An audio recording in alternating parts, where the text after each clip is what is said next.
কোরআন বিগত এক মাস কি পরিমাণ ওরা পড়েছে সেটা নিয়ে আপনাদের সামনে আজকের মাসিক পরীক্ষা। সেই হিসাবে আমাদের দারুস সুন্নাহ মাশকাতি শরীফ মাদ্রাসা সুনামধন্য হাফিজ সাহেব তিনি তিনার ছাত্রদেরকে যারা সবক পড়েন তাদেরকে প্রশ্ন করবেন, তাদের ইয়াদ শক্তি কেমন সেটা পরীক্ষা হবে এবং নাজারা বিভাগে ছাত্ররা কি পরিমাণ লেখাপড়া করেছেন বিগত এক মাস সেটা প্রশ্ন আকারে হযরত ধরাবে। আপনারা পুরো সোশ্যাল মিডিয়া ওয়ালারা দেখবেন। তো আপনারা দেখতে পাচ্ছেন, প্রথমেই বলি আমাদের ভিডিওটা আপনারা শেয়ার করবেন, লাইক কমেন্ট করবেন এবং সাবস্ক্রাইব করবেন, কারণ বাতিলরা ইসলাম ধ্বংস করার জন্য শত শত পন্থা অবলম্বন করছে।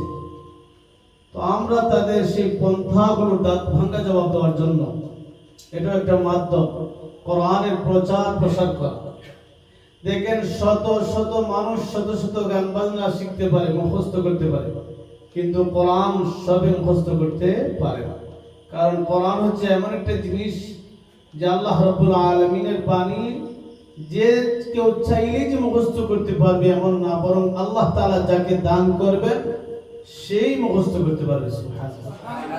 এর জন্য আমাদের সামনে যে সমস্ত ছাত্র ভাইরা আছেন, আমাদের ছাত্র ছেলেদের সমান, ওদের পরীক্ষা নেবেন, আপনারা দেখবেন ইনশাআল্লাহ। আপনাদের কমেন্ট, আপনাদের ব্যক্তিগত মতামত সেখানে মন্তব্য করবেন, কমেন্টস বক্সে এসে কমেন্ট করবেন এবং শেয়ার করবেন।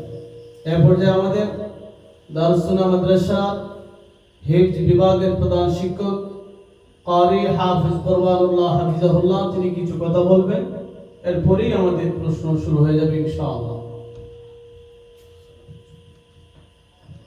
আসসালামু আলাইকুম ওয়া রাহমাতুল্লাহি ওয়া বারাকাতুহু। আলহামদুলিল্লাহ জাযাকাল্লাহু খাইর। বছরের শুরুতে এ পর্যন্ত যা কিছু বলা হয়েছে, একটু মাসিক পরীক্ষা প্রত্যেক মাদ্রাসাতে হয়। আমরা মাদ্রাসাতে এটা চালু আছে, ইনশাআল্লাহ আমরা খুশি হব, আপনারা শ্রদ্ধা করবেন।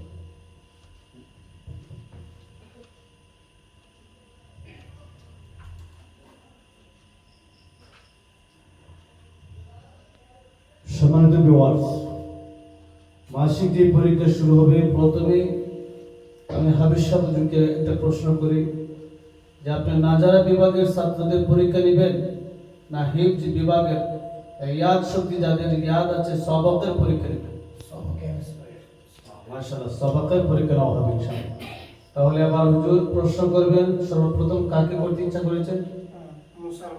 এরপর যে আপনাদের সামনে কোরআনুল কারীমের যে ইয়াদ করেছেন, মুখস্থ করেছেন, মহান আল্লাহ তাআলার বাণী যতটুকু করেছেন সেটার ভিতরে ওনাকে প্রশ্ন করা হবে।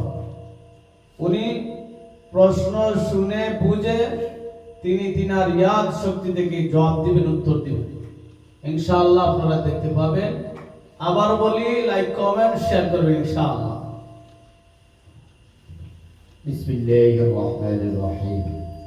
الحاقة ما الحاقة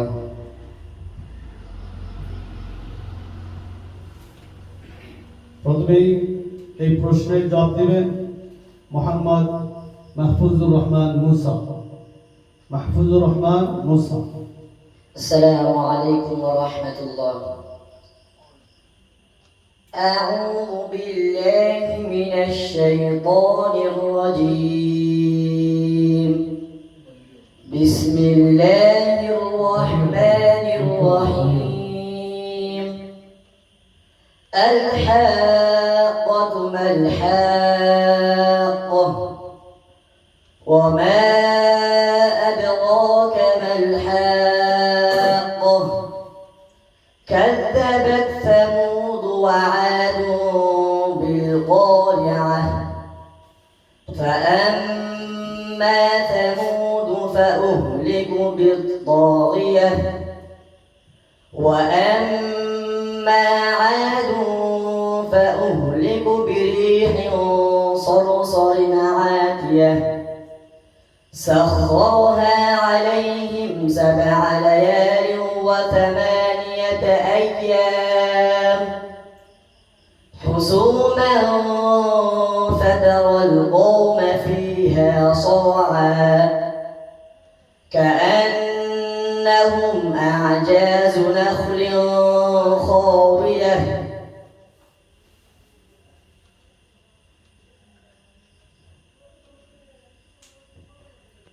মাশাআল্লাহ, আপনারা মহাগ্রন্থ আল কোরআনের তিলাওয়াত শুনতে পেরেছেন। আশা করি আপনাদের অনেক ভালো লেগেছে, ভালো লাগবে। আশা করি আপনাদের অনেক ভালো লেগেছে, ভালো লাগবে। সাব্বির আহমদ, যখন আমি এখানে কথা বলবো ভলিউম একটু বাড়িয়ে দিবেন। তো আল্লাহ তাআলার কোরআন আসলে শুনলেই সওয়াব। দেখেন কত মজা লাগছে। সূরাতুল হাক্কা নাকি হাবিব কত সুন্দর তেলাওয়াত করেছে। এবার আমি প্রস্তাব রাখবো হাবিব হুজুরের কাছে যে নাজারা বিভাগ থেকে যেন একজন নেওয়া হয়, পরে যেন আবার সবক থেকে একজন নেওয়া হয়। তো আশা করি মানুষ বুঝতে পারবে যে কোরআনটা নাজারা কেমন পড়ছে বা ইয়াদ শুদ্ধি কেমন আছে, পার্থক্য করতে পারবে। নতুবা ভাববে সব দুধের সমান। সব সমান নাজারা কিরকম এই পঞ্চম শ্রেণী পঞ্চম উসম পড়ছে, মানে 3 বার মুখস্থ করছে এবং 1 সপ্তাহের ভিতরে 30 বার নাজারা শুনেছে এবং 3 বার মুখস্থ করছে। আপনি থাকতে পারেন।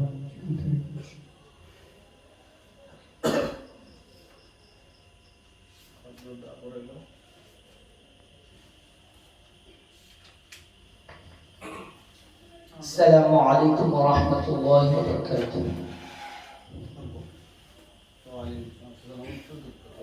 أعوذ بالله من الشيطان الرجيم.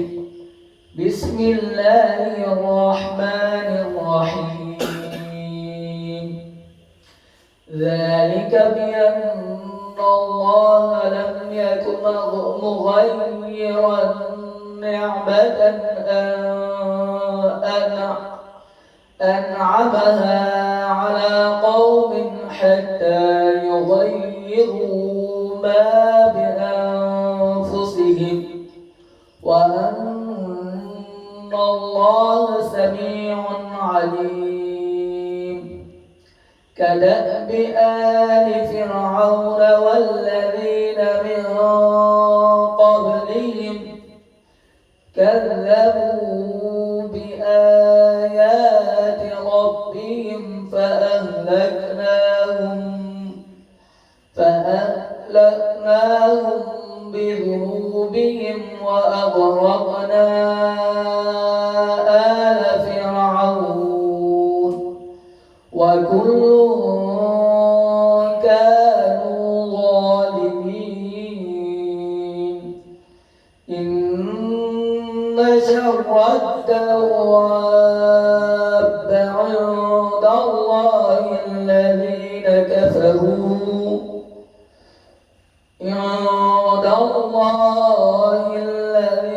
كفروا فهم لا يؤمنون. الذين عاهدت منهم ثم ينقضون عهدهم في كل مرة وهم لا يتقون. فإما تثقفنهم في الحرب فشرد بهم من خلفهم لعلهم يذكرون. وإما تخافن من قوم جيانة فانبذ إليهم على سواء إن الله لا يحب الخائفين.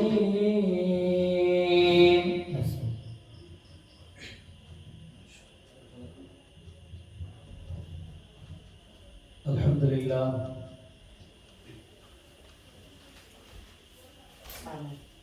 আলহামদুলিল্লাহ আমরা কোরআনুল কারীমে তিলাওয়াত শুনলাম। আমরা যার তিলাওয়াত শুনছি তিনার নাম হচ্ছে মাহফুজুর রহমান মুসাফরে, যে পড়েছে তিনার নাম হচ্ছে মোহাম্মদ উসামা বিন মুরাদ।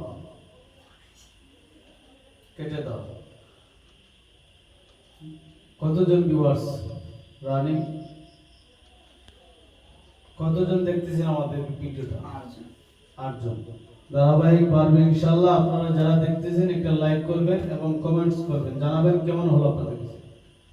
আওয়াজ হচ্ছে না? হ্যাঁ, তো ওনার নাম হচ্ছে মোহাম্মদ উসামা বিন মুরাদ।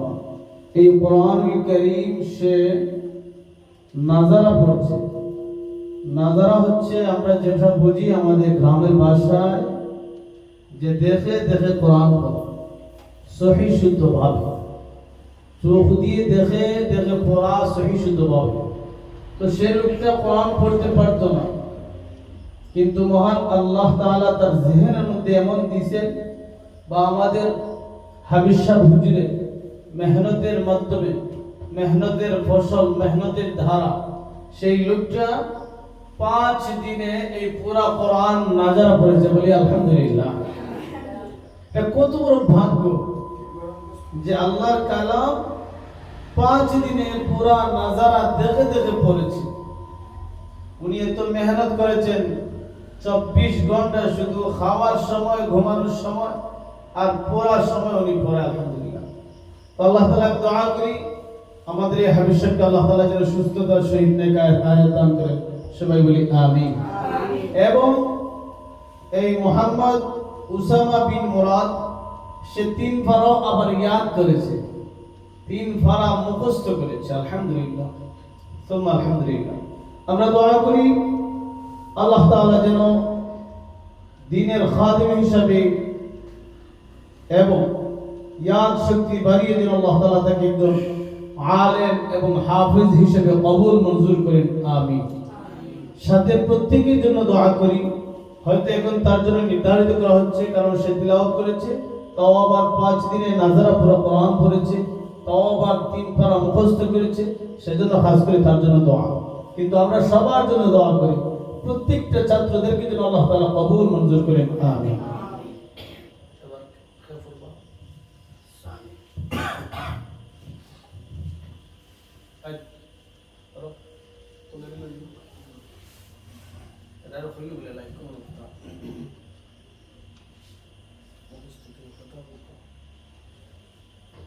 এই পর্যায়ে সহকারী ছাত্র ভাই মোহাম্মদ সানি আহমদ তেলাওয়াত করবেন।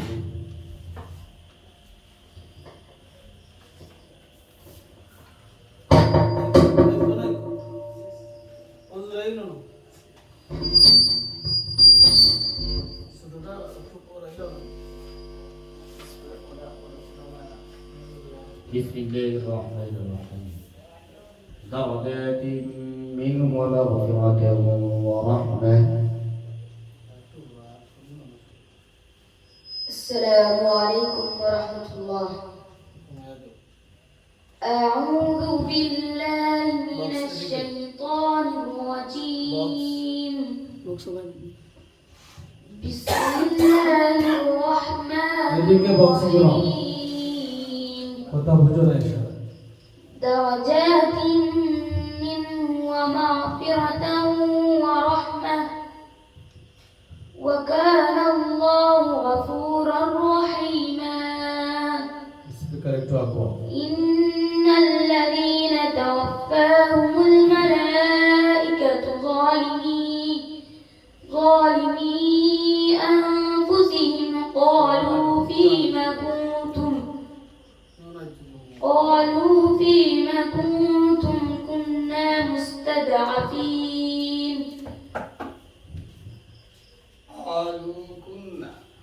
قالوا كنا مستضعفين قالوا ألم تكن أرض الله واسعة فتهاجروا فيها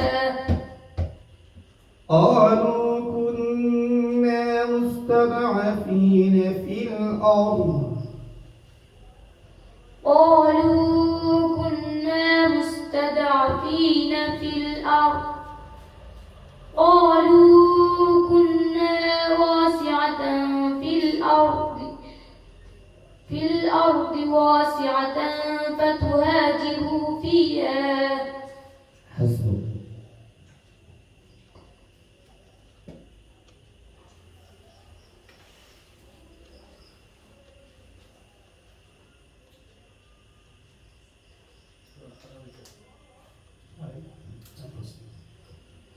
أولئك الذين اشتروا الضلالة بالهدى. أعوذ بالله من الشيطان الرجيم. بسم الله الرحمن الرحيم.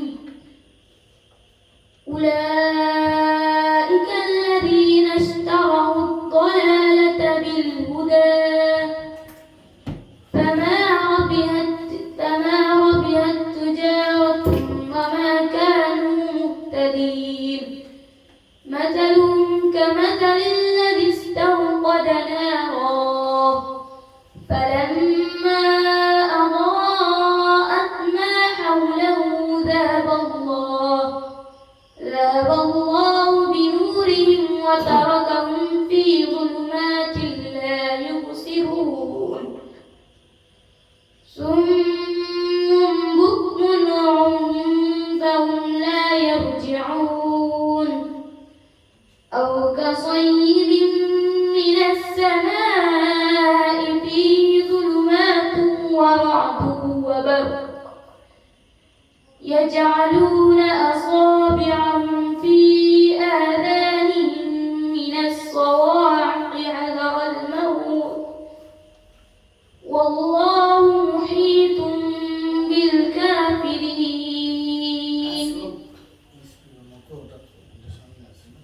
حسبك.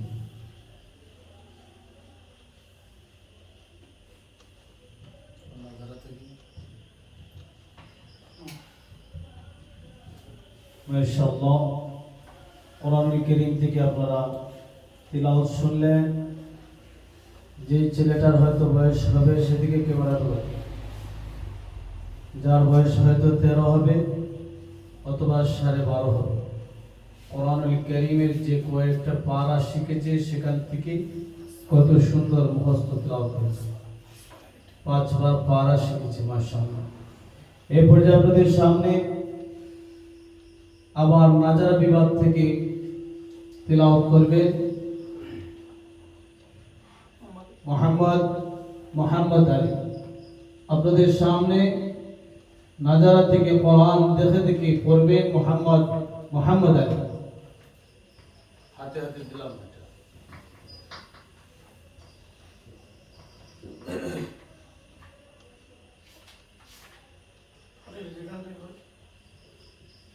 السلام عليكم ورحمة الله.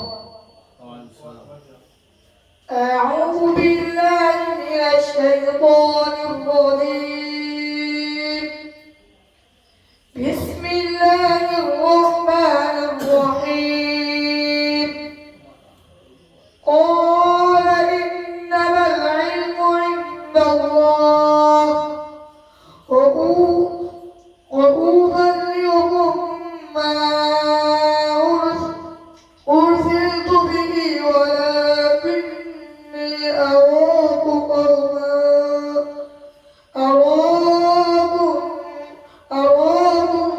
قوما تجهلون.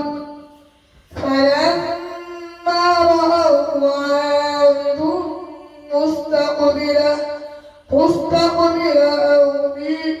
أوديتهم قالوا هذا عارض ممطرنا بل هو ما استعجلتم به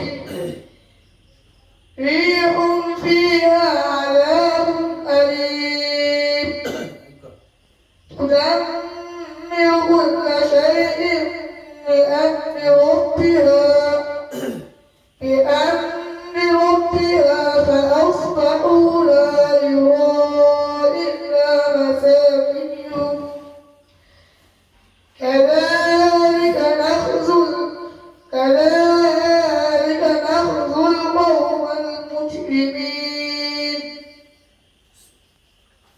মাশাআল্লাহ। এরপরে অন্য জায়গা থেকে তেলাওয়াত করো। খুব সুন্দর তেলাওয়াত হয়েছে, ভয় পাওয়ার কিছু নেই, নির্ভয়ে বলো। أعوذ بالله من الشيطان الرجيم بسم الله الرحمن الرحيم في الدنيا والآخرة ويسألونك عن اليتامى قل إصلاح لهم خير وإن تقاتلهم فإخوانكم والله يعلم مفسدات المصلح والله يعلم المفسد من المصلحين ولو شاء الله لأعنتم إنها عزيز حكيم ولا تنكحوا المشركات حتى يؤمنن ولا أمة مؤمنة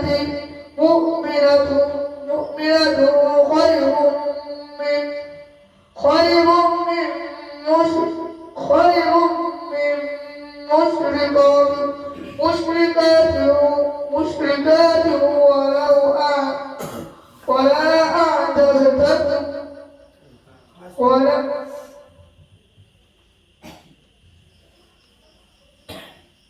মাশাআল্লাহ।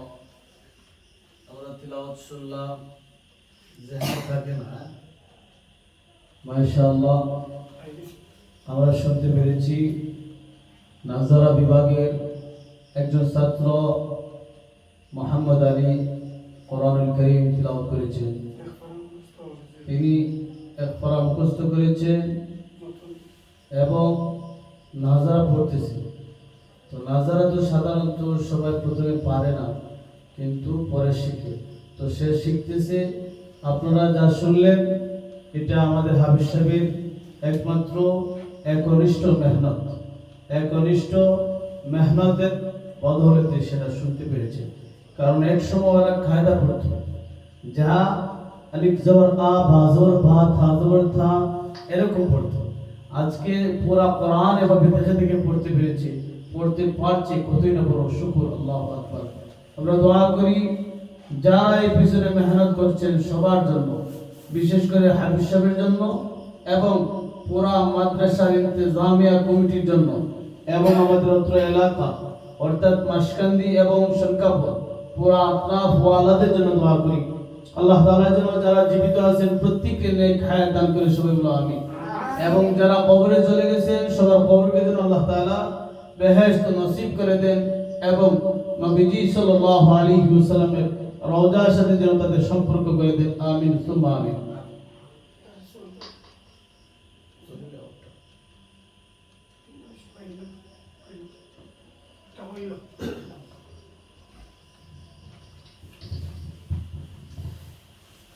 أعوذ بالله من الشيطان الرجيم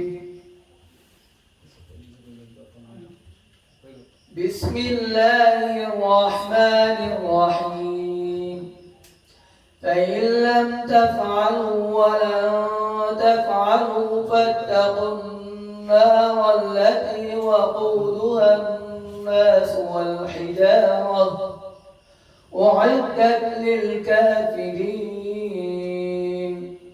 وبشر الذين آمنوا وعملوا الصالحات أن لهم جنات تجري من تحتها الأنهار ذلك كلما رزقوا منها من ثمرة رزقا قالوا هذا الذي رزقنا من قبل وأتوا به متشابها ولهم فيها أزواج مطهرة وهم فيها خالدون إن الله لا يستحيي أن يضرب مثلا ما بعودة فما فوقها فأما الذين آمنوا فيعلمون أنه الحق من ربهم وأما الذين كفروا فيقولون ماذا أراد الله بهذا مثلا يضل به كثيرا ويهدي به كثيرا وما يضل به إلا الفاسقون وما يضل به إلا الفاسقين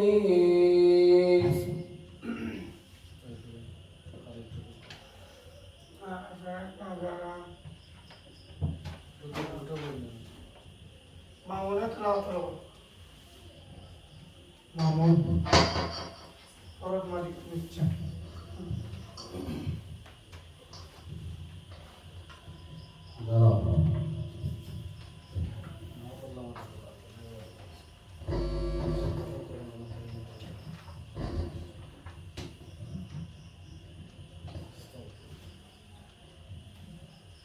মাশাআল্লাহ, আপনারা তিলাওয়াত শুনলেন।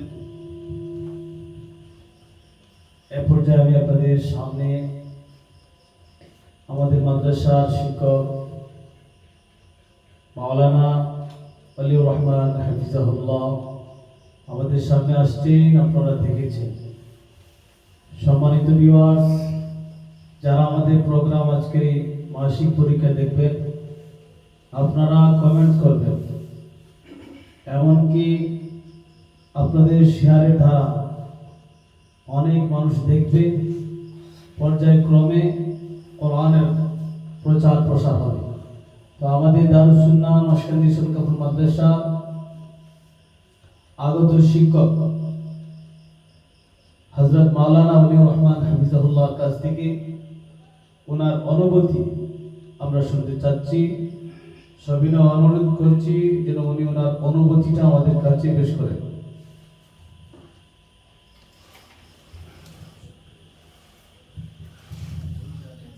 حامدا ومصليا ومسلما أما بعد فأعوذ بالله من الشيطان الرجيم بسم الله الرحمن الرحيم